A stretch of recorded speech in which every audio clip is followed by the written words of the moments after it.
Hey, welcome back to Planet Hex. I'm Andrew Horn. This is a show where I talk about a lot of VHS tapes, a lot of VHS culture, cult movies, retro stuff, games, music, the writing life, comics, and stuff like that. I said comics in a weird way there. Oh well. If you've come over here, if you've followed me recently from the MCOM video I did last week, thank you for being here. I really appreciate it. It was great to meet everyone. And if you've not seen that, please do go find that on the channel because it's a lot of fun. I love MCOM dearly. If you're not familiar with me, I am the author of these books, VHS My Brain 1 and 2, and a bunch of other stuff that doesn't sell quite as well, but I'm still very fond of. I talk about a lot of retro stuff on here, and I think that says it all, really. This in the evening, while setting up for this episode, I've been listening to the Weird Science soundtrack. How could I not? How could I not? So, before we go on with this week's edition of my VHS Life, and the stuff I found this week that you may wish to check out yourselves, I've got some stuff to talk about. This is fun. This is really exciting. So as you can see here, damn it, there, I'm going to a Night of the Living Dead screening at Wigan Cult Cinema for the Wigan... I can't speak. I'm sorry. It's late and I am caffeinated. For the Wigan Cult Film Club presents a screening of Night of the Living Dead at the Museum of Wigan Life. That's on Saturday, 21st of June. And I'm appearing there as a guest, which is pretty cool. So I'm really looking forward to this. This is really exciting. Come say hi, come hang out, let's talk tapes, let's talk horror, and we'll see what goes on. I've not been to one of these events before, and I'm really looking forward to joining everyone there that's going along, and it has sold out. That's really, really cool. Also appearing with me that night is from the Rate Scary podcast, Zara Mary, Scary Zara Mary. I'm sorry. I've got to do all these apologies when I'm meeting now, because I can't say Zara Mary. I can say Rate Scary though, because I'm from Yorkshire, so I'm allowed to do that. So that's going to be cool. If you've not seen her channel or her podcast, do go and check out Rate Scary, because they are very good. They're rate good. They're rate good, lad. Don't do that. I've lost my accent. I've lived in Nottingham for like 16 years now, 15, 16 years, and my accent has kind of faded away. So I'm sorry about that. What have I checked out this week? Today I was revisiting an old favourite of mine, China O'Brien, starring Cynthia Rothrock. There's the UK VHS rental cover that didn't have Cynthia Rothrock on it because she was deemed not pretty enough for it. What are you talking about? So from the producer and director of Enter the Dragon, this was China O'Brien, which was with the sort of Western introduction to Cynthia Rothrock as a martial arts movie star. She'd done loads of stuff over in Hong Kong cinema, and do look up the early stuff she did over there, because some of the stunts and the moves are insane, as are the dub jobs where they've dubbed over her voice. Those are quite entertaining in their own right, let us say. But Cynthia Rothrock is a hero of mine. I've got to speak to her over on Video Tasties once, which was awesome. Really grateful for that. And yeah, it was nice to revisit it, although as this movie ages, it does feel increasingly like a long episode for the A-Team. It just has that sort of A-Team vibe about it. It's probably to do with the bad guys in the small town setting, but it feels kind of A-Team. And this was one of the early VHS tapes that I picked up back in the day. Stop doing the accent, Andrew. I wrote about this in VHS My Brain, a shop that didn't have a name, didn't have a sign over it. But it was upstairs from Castle Market and Sheaf Market in Sheffield when they existed. And yeah, you could buy X-Rental videotapes there from $1.99. Regardless of your age, you could buy any certificate, which was nice. So that was one I've revisited this week. I've also revisited, because I'm currently writing the VHS My Brain Heavy Metal Horror spin-off book, which is advertised at the end of this video. The end is apparently over that way. About heavy metal themed horror movies, and this was one that I'm very fond of. Not only has it got Tracy Lords in it, and not only has it got all this stuff about rock bands and the occult and all this weird comedy element, it's also got Michelangelo Batio in it, the Shred God. I shred. I play a lot of guitar, and I play too fast for the band I'm in sometimes. Sorry about that. But this movie, it has Michelangelo Batio in it, playing Satan with a double neck guitar, which he's able to shoot lasers out of. It's awesome. I mean, how could I not love that? How could I not love the kitsch factor of that? So what else have I watched this week? I have also watched Hollywood Dreams and Nightmares, the Robert Englund story. If you're not familiar with anything that Robert Englund has done outside of being Freddy Krueger, I hugely recommend this.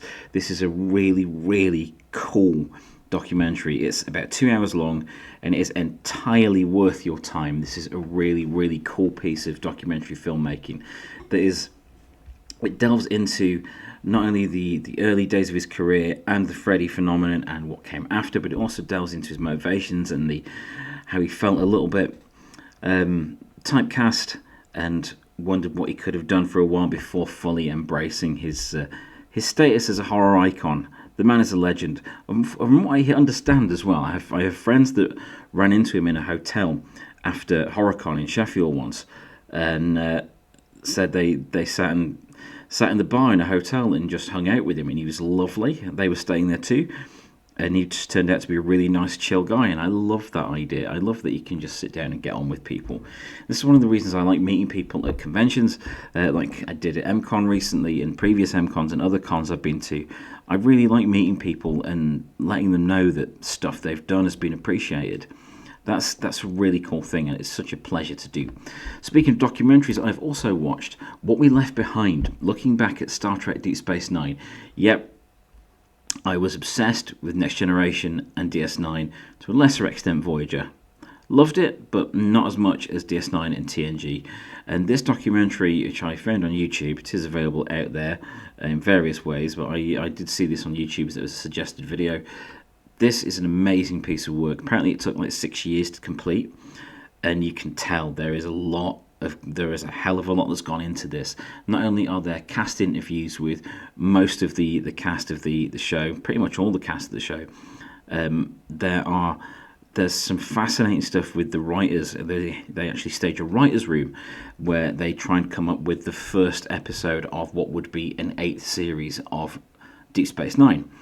And watching the writers at work and how they kind of put it together was really, really interesting. I like that a lot. So that's most of the stuff I've watched recently. I've watched some other things on streaming and VHS and DVD and Blu-ray and God knows what else, Semaphore probably. But those are the ones that really stick out this week. I thought I would mention it here tonight. So what have we got in this edition of My VHS Life that I want to talk about that I found online? The first one, it's over on bloodydisgusting.com.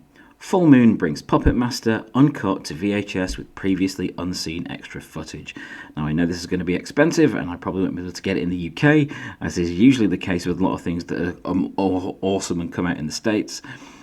I just love the idea that Puppet Master is back on VHS. It's not the first time Charles Band and co have done something like this with tapes, as they put out a lot of Wizard stuff previously re-released. But yeah, Puppet Master back on VHS with an official release from Full Moon, and extra footage and not seen in any previous North American release, so it may have seen it in other editions. So it also contains, additionally, the new VHS release contains the rare uncut version of the 1989 cult classic, a limited edition run of tapes up for grabs, $34.95. The first 100 of them will be signed by Charles Band, so this will be out of my price range anyway. Ooh, not sure about the cover though. Not sure about that. But fair enough, it's cool, but I prefer the ones I remember from the VHS days. I think that's because I'm old, and that's what we like. But that is cool to know that that's out, and I love it that these things are still getting released. Of course, there's like Vice Press putting things out like Escape from New York and so on, which is just really cool to see as well. But I'm glad that Puppet Master's getting back out there as well. The next thing I found was over on musicboxtheatre.com. Now this is just an event that happened like 4 days ago. It was on like at the time of filming, it was on the 8th of June, and I love this idea. So one guy from Strange Tapes and one guy from the Found Footage Fest, so it's Joe Pickett and Scott Miller, have combined their talents and their collections, and they've been putting on these nights called Strange and Found, where they show weird VHS tapes. I love this. So this has happened, and it was in the States. It wasn't anywhere near I could get to. But I just love the fact that people are out there doing this. Can we do this over here as well? Find some weird tapes, put them on, let's just hang out. I mean, I've got room in the flat. But anyway, I would love to do that with some people. Let's make that happen. Why not? Next one I found, it's over on Bournemouth Echo, and I need to go and visit this place as soon as I can. Red Rock Records, thriving in Poole with young customers. Now, the gentleman that runs Red Rock Records, what's his name? Where is he? Wayne Hopkins said this is an ever-changing business and that shops must adapt to survive. However, he says that young people are keeping this alive with VHS tapes, cassettes, vinyl, DVDs and Blu-ray. This looks like a place I should visit. And what tells me that is that straight away there's badges at the back, and I love badges. They have to go on the battle vest, they go on my jackets, they go on my record bag and all kinds of stuff like that. I see badges there. I see Angel Witch vinyl and Iron Maiden vinyl. And I see in these other pictures a really neat and tidy place. So on the outside, it does look a bit like a sex shop, but I'll let that fly. But this looks fun inside. I want to go and delve into what's going on there. The albums, the movies. I kind of want to soak that place up. I can almost smell the old cardboard in there. I mean that in a nice way. That is one of the neatest second-hand vinyl and movie shops that I've seen. And I've been in some dumps. This one looks really nice. I want to go and explore this. So do go and check that out. What he's got to say there over on bournemouthecho.co.uk. Now, the next piece I found here on Dead Formats. This is over on the SaturdayEveningPost.com. And I'll go and accept the cookies because I'm in the UK and we have to we have to go along with GDPR rules. That's fine. Dead Formats, ways we used to watch and listen. Now, this is making me think of an incident when I went to Weston Park Museum in Sheffield, which is a place I've been many, many times throughout my life. I've even had work exhibited there when I was at college. And I went there with the kids, took the kids there. Me and my parents went along and made a nice family day of it.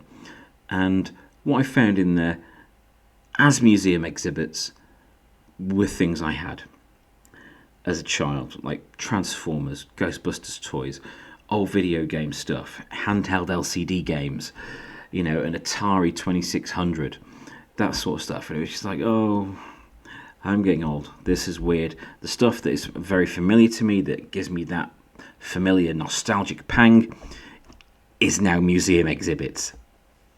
What? But anyway, the Saturday Evening Post, this is an interesting article. From the Betamax to the 8-track, we unreel some serious nostalgia. So this piece talks about, it's a list of stuff we used to go through with and the years that they were available. So 45s, I've got some 45s down here. If you're not familiar with what 45s are, those 7-inch records. So of course, the one I pull out is Twisted Sister, I'm Me. I'm on a vinyl kick at the moment. I need to do a video about recent vinyl pickups because I've got bought a load of 80s rock vinyl and I love it. What else have we got? 45s. Cassettes. 1958, 1963. So this was the first version of the cassette. Came out in 58 and the more familiar one is 63. That is interesting. So it's 8 tracks. This is something this is before my time, 8 tracks. So I'm sorry if this is anyone's jam. 8 tracks are before my time, so they look a cross between like an Atari cartridge and something you would put in like a toddler's toy. So it would play a song or something like that. And I like the idea of them because they're physical, but that's just awesome. So yeah, there we go, 4 and 5. Betamax in 75 and VHS in 76. It's got to be said, Betamax was better, it was clearer, it was crisper, it was a better quality tape. VHS was cheaper, so VHS won, because more people had access to it. One thing I never got into was laser discs. Giant CDs. Ooh, that would look amazing, but never had the access to that. I think I once watched one in in like a country club I was in with my parents once. I remember one of those big projector TVs and they were playing Laserdiscs on it. I don't remember what the movie was, but I remember being quite fascinated by this enormous disc, which in turn makes me think of video discs, which I never really saw until I was part of the collector's market. They didn't seem to be something that was widely known at the time when in the UK. I don't think they were huge here at all. Then Laserdiscs were around a bit more than that, but I don't remember these being around at all. 8mm video formats, fair enough. So there's different formats there: video 8, high 8, digital 8. Interesting one there. DAT tapes, yeah, remember those. A digital audio tape. Remember those going in little camcorders? In fact, I think I was on some of the film shoots I was on in the late 90s. The indie film shoots I worked on were shot on DAT tape, if I remember rightly. Different audio file formats. That's one that's going to bring a lot of memories back for people. Got mini discs, DVDs, being more mentioned about. Bonus zombie format, phonograph records, so vinyl. Late 1800s. Yeah, vinyl has done the thing. It's come back more as a collector's, high-end collector's item more than anything. But it's interesting to see how these. Let me just take the Weird Science soundtrack off. There's the Weird Science soundtrack. It's interesting to see how these things hold our attention. I'm listening to a lot of vinyl lately, not just because of the music, but because I don't always want to be observed by an algorithm, say with Spotify or Amazon Music or similar. Sometimes I just want to know it's just me having some time with this music. So I am in a bit of a vinyl thing at the moment, looking out for soundtracks and old rock and 80s metal albums. But that's a different story. So it's interesting that we all have these reasons for collecting these things and revisiting these things. But there is a central vein of nostalgia that runs through all of them. What else have we got on here? Yeah, that's the end of that piece, but do go and check that out, because that is a good piece. What were your favourite formats? Let me know in the comments below. That's over on the SaturdayEveningPost.com. Now, there's a piece here over on 34st.com. I think it's like 34th Street. Not been here before. The death of physical media and its brewing renewal. How a generation raised on streaming seeks comfort in the rituals of media ownership. And this is a piece that made me think. It's a good read, by the way. I do recommend this. About how a younger generation consumes media. I put my hands in front of the camera. That's not helpful, because a lot of media now feels throwaway. There's instant gratification out of it. You can binge watch a series. You know, if there's a series, I just saw mention of The Simpsons there. If you want to watch an entire series of The Simpsons, you can. If you want to watch all of, Game of Thrones or Star Trek or Doctor Who, you can watch everything. Well, not Doctor Who with the early ones. I mean, like the updated version. And it's all there for you. Just go to your different apps, find what you're after. Similarly, with a lot of weird stuff that I've been finding, a lot of the VHS stuff and a lot of the shot on video movies that I've been finding on weird apps like Foursome and Plex and what else, Tubi, FilmRise and things like that. These things were always hard to come by, and it was an event in itself going to get them. Going to get an album, be it on cassette, CD, vinyl, whatever. That was an event in itself. You were there on day of release. I did this many times. We're there on day of release from a lot of things I love. And you were there as soon as the shop opened and you got that fresh copy.